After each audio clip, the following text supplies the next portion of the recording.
The sky is falling. The sky had never looked so wrong. I remember staring up from the shattered dome of what used to be New Geneva's Orbital Defense HQ, smoke curling up around the jagged steel and broken glass. Through the cracks, the stars trembled, not with the usual gentle shimmer of starlight, but with fury. Blue and gold beams ripped across the void, slamming into the Earth's dwindling orbital fleet. They were burning. We were burning. I was already bleeding when I pulled myself up from the wreckage. Left leg, shrapnel. Right shoulder, dislocated.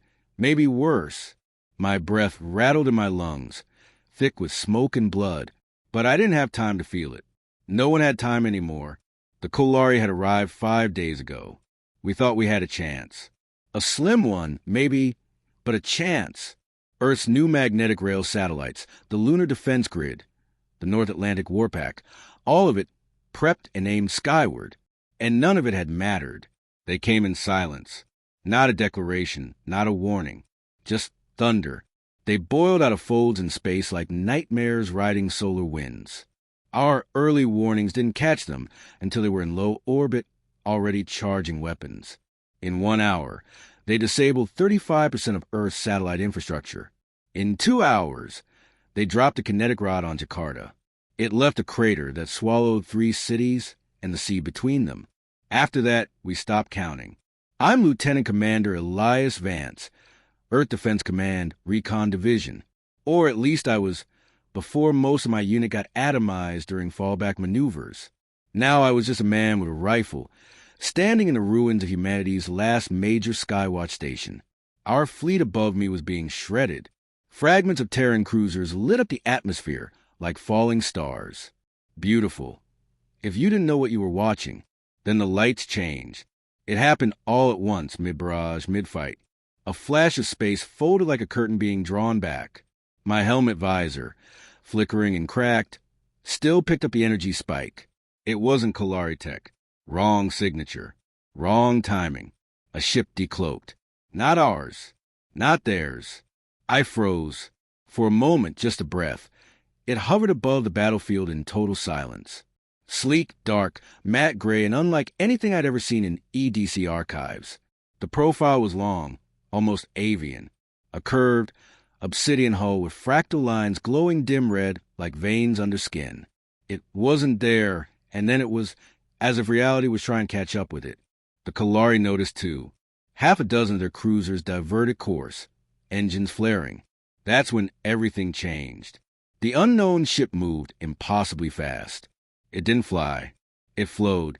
Its weapons came online with a howl like a planetary scream. Not beams. Not missiles. Something older. Something crueler. It tore a Kholari cruiser apart with what looked like folded gravity itself. Just blinked, and the enemy ship collapsed into itself like wet paper in a vacuum. The rest of us watched, humans and aliens alike, as that ship painted the stars with vengeance. For a solid 3 minutes, we forgot about fear. We watched death rewritten in a new language. Then my comms crackled. First time in hours. A single voice cut through. Low human comm. Terran Command, this is the Seraphim. We are not Kholari. We are not here to conquer. We are here to fight. I didn't recognize the voice. No one on Earth did. But I knew one thing. Humanity wasn't alone. The voice in the black. The name hung in the air like the aftershock of a detonation. Seraphim. Even through the interference, even through the ringing in my ears and the whine of overtaxed electronics, that voice felt anchored, weighted, as if it wasn't just carried by radio signals, but by something deeper, older. Say again, Seraphim. This is Earth Defense Command. Identify yourself. I barked through my cracked helmet mic, overriding the failsafe. The command link was in ruins, but local comms were patchy enough to work. Silence answered. Then, acknowledged Lieutenant Commander Vance. Identification, classified, origin unlisted, current mission, terminate Kholari war assets, support Earth, restore stability. I blinked. They knew my name. How the hell did they know my name? Repeat, Seraphim. Are you a Terran asset? Are you human? A long pause. Then, something I didn't expect. In part. The feed cut. Around me, the ruins of New Geneva glowed with burning steel and bleeding sky. One of the surviving satellite uplinks sputtered to life. A scrambled fleet-wide transmission pushed through. This is General Holt. All Terran units, re-engage. We have a wild card in play. Unknown vessel Seraphim has destroyed 5 Kholari ships and is providing cover fire. I repeat, push forward. The ground beneath me trembled. Somewhere behind the burning cloud cover, the Kholari were retaliating. I could hear the thunder of kinetic detonations, the crackle of atmospheric burnouts. But our people, they were cheering. That was the moment Earth remembered it wasn't dead yet. I staggered into a nearby bunker complex, half collapsed into the hillside. It had been a forward telemetry station, until it took a hit that tore it open like a fruit rind. 3 surviving officers were patching wounds and swearing into broken tablets. "Vance," one of them asked. Captain Roya Tan. Sharp, gritty. Half her face was burned, and she still looked like someone who'd punched death in the jaw. "Yeah," I rasped. "I'm still ticking." She handed me a rebreather and motioned to the flickering hollow map mounted crookedly on a bent steel pillar. "You saw it, right? That thing? That ship?" "Yeah," I said. "I heard it, too." It spoke. "No transponder," she muttered. "No IFF beacon. No registry in any known database. Hull is composed of an alloy we don't have a name for. Energy signature's a joke. It runs hotter than a fusion breach, but leaves 0 emissions. You think it's human?" I asked. She didn't answer. We didn't have time to theorize. The Seraphim moved again, fast, predatory. It was now with us. We watched through a busted satellite feed as it tore through a Kholari dreadnought with surgical brutality, targeting joints and weak points in their armor, like it had studied their biology, their tactics, as if it knew. And then the strangest thing happened. It stopped killing. The Seraphim intercepted one of our falling cruisers, the Nightwind, its hull ripped open from a direct hit. Instead of letting it burn in re-entry like the rest, the ship extended what looked like tethers of translucent dark matter, cradling it, redirecting its descent. It landed the cruiser, gently, alive. That's when the fear started to shift in all of us. Whoever they were, they weren't just here to kill our enemies. They were protecting us. I didn't know whether to be grateful or terrified. We received a direct transmission 2 hours later, secure, encrypted, clean. Not a hail, a message from the Seraphim addressed to me. It was audio only. "Vance, I know you're listening. There isn't time for a full explanation. But know this, we were once part of your world. We left long ago, when Earth still thought the stars were silent. We watched. We waited. We evolved. But now you are under siege. And the Kholari, they must be stopped. Let us help. But understand, once we are seen, the others will come." I rewound the message 3 times, heart pounding. The others? That night, if you could call it night anymore with a burning sky, it rained fire. But deep above the clouds, cloaked behind shattered satellites and enemy sensor blinds, a ship circled Earth like an ancient guardian. And I couldn't shake the feeling that someone had been waiting for this moment for a very, very long time. Echoes of what we left behind. 3 days passed since the Seraphim revealed itself.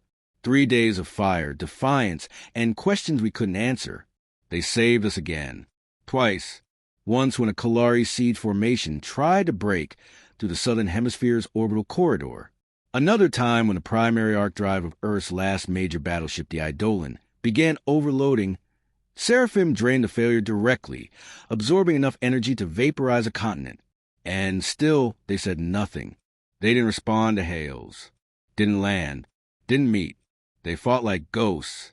Vanished before scans could lock. Appeared only when death was imminent. They were myth wrapped in machinery. Until today. Until they made contact. Again, with me. I was in the field, leading a reclamation team in the ruins of a shattered launch complex in Kenya. Our objective was to salvage any intact magnetic cores that hadn't been flash-cooked in the bombardment. We were getting nowhere. Then my visor display flickered. And without warning, a line of ancient text bloomed across it. Not a transmission. Not a broadcast. Direct neural input. Only one word. Come. Then coordinates. I didn't question it. I didn't tell command. I simply went. I arrived at nightfall. The coordinates led to the base of Mount Elgon, a long dormant volcanic massif straddling the border with Uganda. The area was listed as non-strategic. No infrastructure. No military presence. Yet the moment I approached the ridge, my instruments shut down. Comms flatlined. Compass spun. And then, as the last light dipped behind the horizon, the earth opened, not metaphorically. The mountain split. It wasn't an explosion. It was precise, like an incision in stone. A seam parted, and from the crevice, light poured, dim, amber, pulsing, like the heartbeat of something ancient awakening. The Seraphim was there, but this time on the ground. It was partially buried, its hull fused with stone, like it had landed eons ago, and the earth simply grew over it. This wasn't just a ship. It was a temple. Or a tomb. I stood alone at the threshold of the opening. The air trembled with pressure, like gravity had gone unsure of itself. Then a voice, not in my helmet, not in my ears, in my mind. Welcome home, Elias. My blood turned to ice. I took one step inside. The interior was wrong. It didn't follow geometry. Angles bent backward. Corridors unfolded like petals, one into the next. Symbols carved into the walls burned briefly when I looked at them, then vanished like shy stars. And at the heart of it, something impossible. A chamber, massive and circular, lit by a swirling orb suspended in midair. A memory core, but not made of metal. It pulsed with translucent veins, glowing faintly like living crystal. And next to it, a figure. Human. Or close. She looked maybe 40. Tall. Pale. Eyes that held galaxies in shadows. Her body shimmered half there, cloaked in the same fractal patterns as a ship. She smiled warmly. I was hoping it would be you. Who? What are you? I asked, trembling. She approached slowly. No threat. Just sorrow. I am Archive 6, one of the last of the Ascended. My kind left Earth 9,000 years ago, before even the first stones of your oldest cities were stacked. We were born of your people, Elias. But we left to chase what Earth wasn't ready to give. We became something else. Something more. But part of us always remember where we came from. I stepped back. You're saying you're human. That you were us. She nodded. Until we weren't. I stared at her, overwhelmed. Then why return now? Her voice grew dark. Because your extinction would echo across more than just this galaxy. The Kholari were not meant to strike first. They were accelerated, manipulated. And if Earth falls, if your kind dies now, the others will come to pick your bones clean. We return to stop what we once fled. I couldn't breathe. What others? Her eyes turned black as night. The ones who made Kholari. The ones who erased the first species to leave Earth before us. The ones who do not forget and do not forgive. The air shifted. The ground trembled again. Outside, my portable sensors reconnected, just long enough to detect a massive spike in gravimetric distortion. Something had just arrived. Not the Kholari. Something worse. She looked at me with infinite calm. Your people must prepare. And you, Elias Vance, you must lead them. I couldn't move. I couldn't speak. I had stepped into a legend, and now it was walking back out with me. First contact with shadows. I didn't sleep that night. Not because I was afraid. Because I couldn't. Something had changed inside me when I stepped out of the Seraphim. I didn't come back with new weapons or ancient codes. I came back with memories that weren't mine. Echoes. Fragments. Moments that flickered through my mind like deja vu dipped in static. Cities under stars we'd never mapped. Humans who weren't quite human speaking in harmonics instead of words. And machines impossibly vast carving continents into obedience. The ones Archive 6 had warned me about. The ones who built the Kholari like weapons, like warnings. They were no longer rumors in some hidden alien database. They were coming, and Earth wasn't ready. We didn't detect the first arrival, not with traditional sensors. The Seraphim did. At 0321 UTC, it sent a burst pulse across every remaining Terran comm frequency. It wasn't words. It was a scream. My implants burned with it. For a full 30 seconds, every human still connected to the defense network felt something in the back of their minds. A pressure, like something was listening, measuring, judging.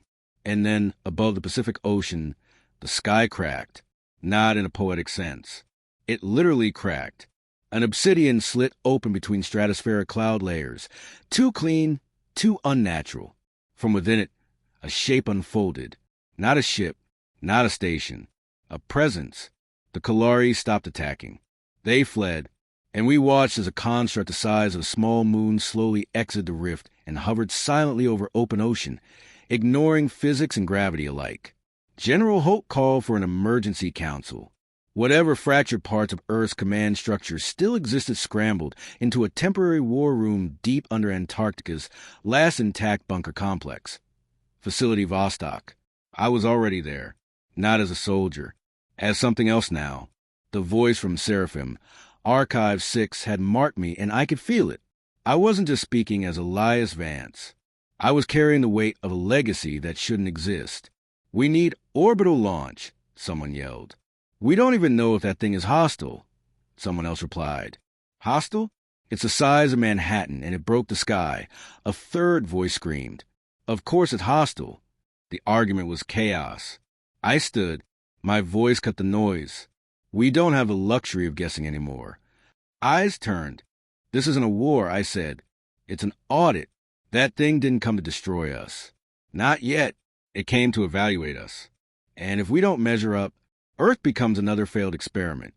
They stared. Then, slowly, Holt nodded. "Then what do you propose?" I swallowed. My throat was dry. My heart felt like it belonged to a different century. "We make contact. Directly. No weapons. No fleets. One voice. My voice." They thought I was insane. But Seraphim backed me. A day later, I was standing on the deck of a modified suborbital platform hovering just beneath the cloud layer.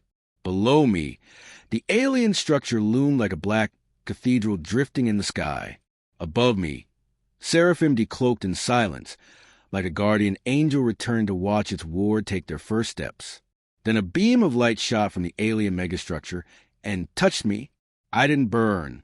I didn't die. I was taken. The transfer was instant, but the experience felt like falling through lifetimes. When my senses returned, I was no longer on Earth. I was standing in a void, flat, infinite, painted in blues and silvers. Stars moved like dust, and in front of me, a figure, vast, blurred, shifting, not a body, not even a shape, just presence, authority, a gravity of intellect, so heavy it hurt to look at, and it spoke. Not in words, in understanding. "You are the seed that learned to walk. You are the experiment that dared to defy outcome. Why do you persist?" I should have been afraid. Instead, I stepped forward. "I don't know what you are," I said, "but I know this. We didn't climb from oceans and caves to be cataloged and judged like animals. We earned the sky with blood. We carve a place among the stars by daring to fail. Emotion," it said. "Chaos, attachment, these are your flaws." "Maybe," I whispered, "but they're also our strength. And if we destroy you," I looked up directly into it, "then you'll prove we were right to fear you. And someone else will rise. Someone who watched. Someone who remembers. You might kill Earth, but you'll never erase humanity." A long silence. Then something changed. The figure retracted, faded, and a whisper echoed across the void. "One cycle. One test. Survive, and we will reconsider." I woke up, back on the platform. I fell to my knees, gasping. The beam was gone. The alien construct was retreating, folding back into its rift like a curtain closing on a play. I didn't know what we just survived, but I knew the clock had started. Earth had one cycle, 1 year, to prove it deserved to stand. And I, Elias Vance, was no longer just a soldier. I was Earth's first emissary to the unknowable, and the universe was finally watching. The price of unity. 1 year, that's all the time they gave us. Not to rebuild, not to retaliate, to prove ourselves. No manual, no list, no criteria. Just one cosmic ultimatum wrapped in silence. Survive, evolve, or be erased. And the galaxy was watching. I thought the hard part was over. That meeting the architect of the Kholari, those unseen puppet masters, would be the summit of our trial. But I was wrong. The hard part was convincing ourselves that we deserved to be saved. The world didn't come together overnight.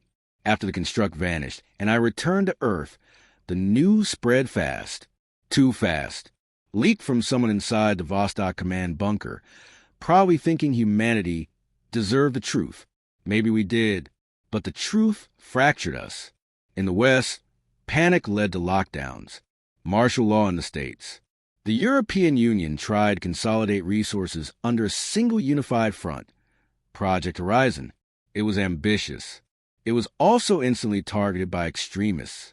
In the East, China formed a breakaway alliance with India, Russia, and several surviving Southeast Asian nations. Their new coalition, dubbed the Eastern Continuum, refused to recognize Seraphim's authority. "We are Terran. We bow to no ghost," said their new commander, General Lin Xiao. And in the South, collapse. Brazil fractured. Most of sub-Saharan Africa went dark. Australia pulled its fleets home and went into total isolation. Refugee ships flooded the oceans like drifting ghosts. Mars refused to answer calls. Earth was falling apart faster than ever.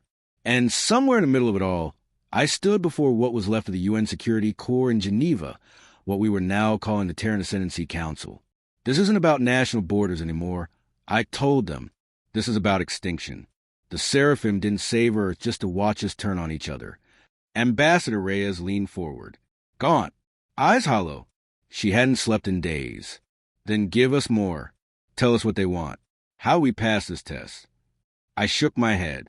They didn't say. That's the point. It's not a trial with answers. It's a reveal, a pressure cooker. They're watching how we choose, who we sacrifice, what we become when we think no one else is coming. But what are they? Another asked. I hesitated, then told the truth. They're what we might become if we lose everything and forget why we fought to survive. That night, the Seraphim appeared in orbit again, but it didn't decloak to defend us. It appeared to warn us. Archive. 6 called me into a deep link. They are watching from within now. She said, "Who?" I asked. The witnesses. Seeds of the architects. Planted long ago, in civilization selected for observation. Some chose war. Others chose obedience. A few tried to cheat the test. And I asked. Her voice darkened. None of them are here anymore. The sabotage started 2 weeks later. The Eastern Continuum launched a Black Ops raid on a Horizon fusion array. 6 techs dead.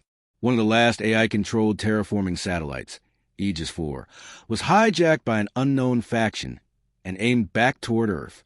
Seraphim intercepted its icons before impact. Then came the broadcast. From the dark side of the moon, a signal spliced into every network. A human face, unmarked, unreadable, altered, synthetic voice. The architects do not offer salvation. They offer selection. Do not struggle. Do not unify. There is no prize for survival, only prolonging the inevitable. Join us. The quiet path awaits. They call themselves the Null Choir. Humans who had seen the truth and chosen silence. They wanted us to fail, to surrender, and people began to listen. I stood with Archive 6 on the edge of Seraphim's Central Intelligence Core. She showed me visuals, timelines, projections, thousands of simulations calculated at light speed. Most showed failure. I watched Earth fracture into hundreds of splinters, consumed by infighting and conspiracy. But in a narrow few, we held the line. What changed in these paths? I asked. She turned to me, eyes burning softly with coated light. You did. I swallowed hard. Humanity doesn't need a prophet. I said, It needs a reason. Then give them one, she replied. And that's how the Unity Protocol was born. A final gamble. A new declaration. Not of independence. Not of war. But of purpose. Under my command, the protocol established a unified voice, cutting across nations, belief systems, languages. Not to govern. Not to dominate. But to remind the species what it meant to be human. It started small. Rescue ships flown by Eastern Continuum and Horizon pilots together. Shared solar energy grids open to abandoned city zones. The first ever world archive, built beneath the ruins of old Singapore, housing every surviving piece of Earth's culture, knowledge, and history in a living vault guarded by AI and flesh alike. The world did not unite, but it remembered how, and the Seraphim watched silently, and the countdown to judgment continued. The silence before the storm. There was a stillness in the air, one that didn't feel like peace. It felt like the kind of silence you hear before the ground cracks open. The Unity Protocol was working, slowly. Fragile alliances, forged on the edge of annihilation, had begun to root themselves in desperation and belief. We had outposts again, relay towers, shared food routes, patrols flown by mixed crews, humanity's first flickers of real cooperation on a global scale. We were beginning to act like we deserved to live, but the No Choir didn't want us to. They struck at dawn.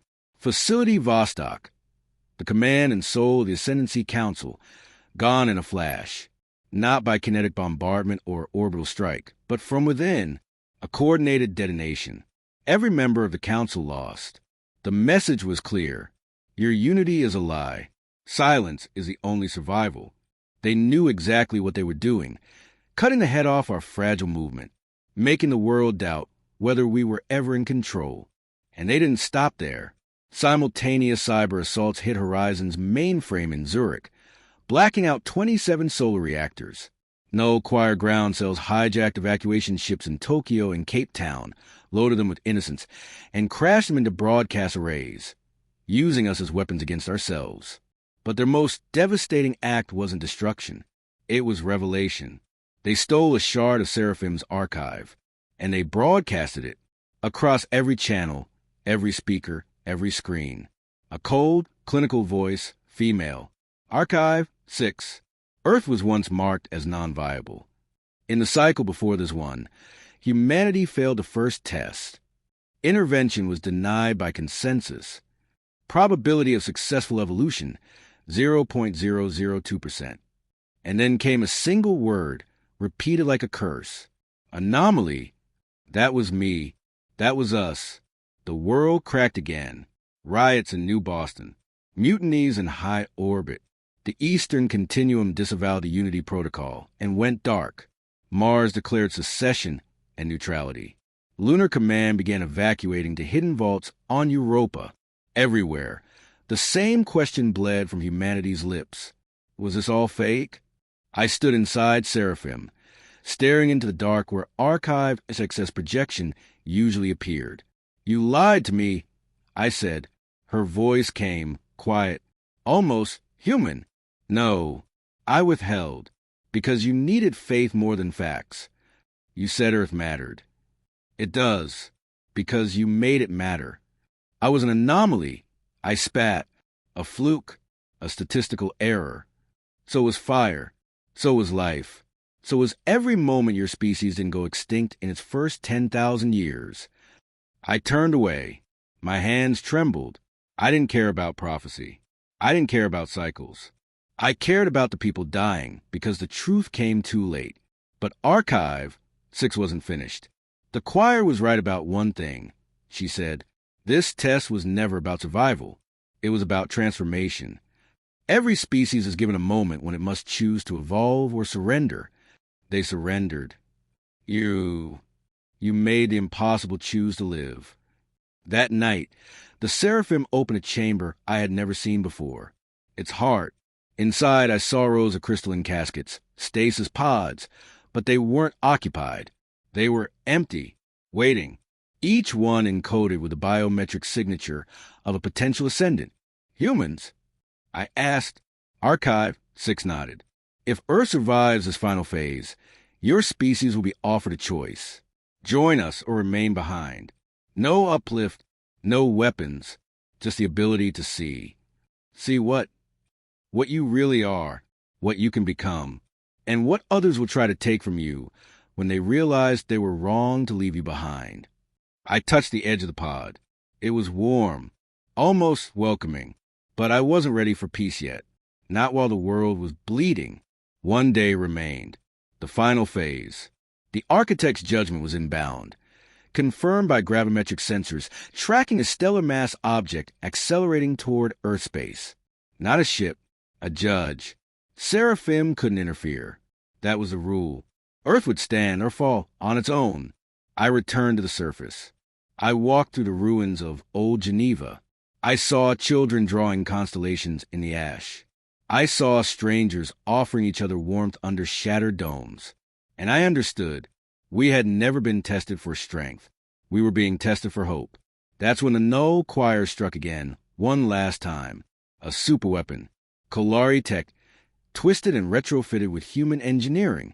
They launched it from a stealth platform in the Sahara, aimed not at the stars, but at Earth's core. An extinction event. One final confession of nihilism. We intercepted the signal, but not in time to stop it. Only Seraphim could, and she wouldn't, unless I broke the one rule the architects had given us. Earth must stand alone. But I wasn't alone. I had you, the humans who chose unity, the soldiers who stayed behind to guard an idea, the billions who refused silence. And together, we made our own rule. We never asked for this test, but we will decide how it ends. The day the stars stood still, it began with a hum, low, subsonic, not heard, felt. Every tectonic plate on Earth quivered in unison. Birds fell silent. Machines stuttered. Tides pulled backward like the ocean itself was holding its breath. The judge had arrived. We couldn't see it at first, only a distortion, like the sky was made of rippling glass. Space bent. Light curled inward. And then it unfolded. Not a ship, not a station. A monolith, perfectly black, perfectly still, suspended above Earth like a blade held by a hand we couldn't see. Its presence was a verdict. And time stopped. Across the globe, everything fell quiet. Even the null choir ceased broadcasting. They knew whatever was coming next was not negotiable. I stood atop the Sky Bastion in Greenland, Earth's last orbital launch tower now retrofitted into a planetary broadcast relay. Beside me, Archive, 6 shimmered in a spectral cloak of light and data, barely stable under the pressure of what hovered above us. This is it, I said. Yes. They will wipe us out, aren't they? Archive. 6 didn't answer. She didn't have to. I turned to the microphone. A single transmission, encoded and aimed directly at the judge. I didn't read from a script. I didn't speak for Earth's governments. I spoke as a man who had bled, burned, and stood back up because that's what humans do. You came to end us. Fine. But before you do, you should know what you're killing. We were born in chaos, raised in violence. We fractured 1,000 times and still chose to rebuild. We failed and got up. We hated and learned to forgive. We were broken and still sang songs about the stars. You see an anomaly? I see us. And if we die today, it will not be because we were weak. It'll be because you were afraid of what we might become if you gave us one more chance. We're not asking for permission. We're claiming our place. Now decide. The silence stretched for what felt like eternity. Then the monolith began to shift. It didn't speak. It didn't move. It opened. From within, a beam of pure gravitational distortion lashed toward Earth, heading straight for the Sahara. The null choir's superweapon. But it didn't vaporize it. It crushed it, folded it on itself like a paper crane caught in a black hole. Then the beam moved again. Toward me. Archive. 6 screamed a warning, flickering out as the beam struck my chest. But I didn't die. I saw everything, every failed test, every broken world, every silence that followed after civilizations whispered their last prayers to indifferent stars. And in all of it, none had stood like us. We didn't beg. We didn't yield. We declared. And somehow, that changed the ending. The beam retracted. The monolith began to disintegrate. Not destroyed. Dismantled. Like a final gesture of acknowledgement. Not victory, but respect. The test was over. Seraphim decloaked over Earth one last time. Not as a guardian. As a witness. And then one by one, the pods inside her began to open, not to receive us, but to invite us. The message was clear. You passed. Now choose your path. Some did. A few thousand humans walked into Seraphim, into a future no longer bound by flesh or gravity. They will become the next watchers, the next unseen protectors.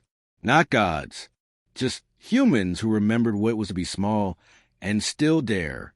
The rest of us, we stayed, not because we were afraid, because we had work to do. My name is Elias Vance. Once I was a soldier. Then I became Earth's last ambassador. Now I'm just a man walking through the aftermath of history. And above me, high above, beyond clouds and satellites and warships, a single ship still watches, waiting, not to fight, not to judge, but to remember the day an unknown ship decloaked and joined the fight for Earth.